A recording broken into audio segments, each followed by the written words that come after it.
सध्या ग्लोबली जे काही ट्रेड वॉर सुरू आहे ते सगळं आपण बघतोच आहे. त्या सगळ्यामध्ये एक इंटरेस्टिंग गोष्ट अशी घडली की भारतातून 1.5 मिलियन आयफोन्स पोहोचलेत एका दिवसात अमेरिकेत. ते कसं काय? त्याचं कारण असं आहे की हा जो सगळा ट्रेड वॉर सुरू आहे त्याच्यामध्ये अमेरिकेने टेरिफ वाढवलेत म्हणजे आयात जे काही वस्तू अमेरिका घेणार त्याच्यामध्ये त्यांनी टॅक्स व्हॅल्यू वाढवली आहे. आता टॅक्स व्हॅल्यू वाढवली आहे म्हटल्यावर सगळ्या जगावर वाढवली आहे. सगळं जग शांत असताना चायनाने रिटॅलिएट केलं. चायनाने सुद्धा अमेरिकेच्या वस्तू जेव्हा चायनामध्ये आयात करतील त्यांनी त्यांचे टेरिफ वाढवलं.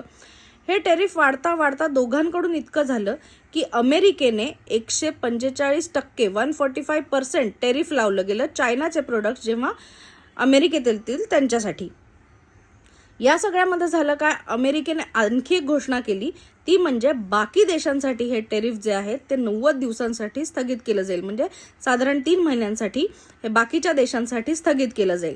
हा निर्णय यायच्या आधीपर्यंत असं होतं की हे टेरिफ लागू होतील आणि टेरिफ लागू झाल्यानंतरही जर तुमचे एखादी वस्तू जर आहे ती जर शिपमध्ये असेल किंवा जर ती प्लेनमध्ये असेल, ट्रान्सपोर्टमध्ये असेल तर त्याच्यावर तो कर लागू होणार नाही. त्याच्या आधी तुम्ही ते पाठवलं गेलं पाहिजे. तर ह्या गोष्टीचा फायदा उचलण्यासाठी आयफोननी काय केलं? आयफोननी भारतात चेन्नईमध्ये हे आयफोन असेंबल होतात.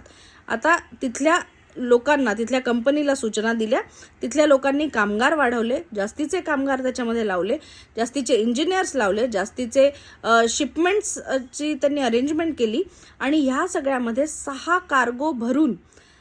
कार्गो केवढे मोठे असतात ते सगळे भरून त्यांनी 1.5 मिलियन आयफोन्स जे आहेत ते पाठवले अमेरिकेसाठी. आणि नंतर काय झालं? नंतर डोनाल्ड ट्रम्प यांनी असा निर्णय दिला की 90 दिवसांसाठी बाकीच्या देशांना स्थगिती दिली जाईल. म्हणजे एवढी सगळी उठाठेव जी आहे, जी आयफोनने केलेली आहे ती थोडीशी व्यर्थ गेली.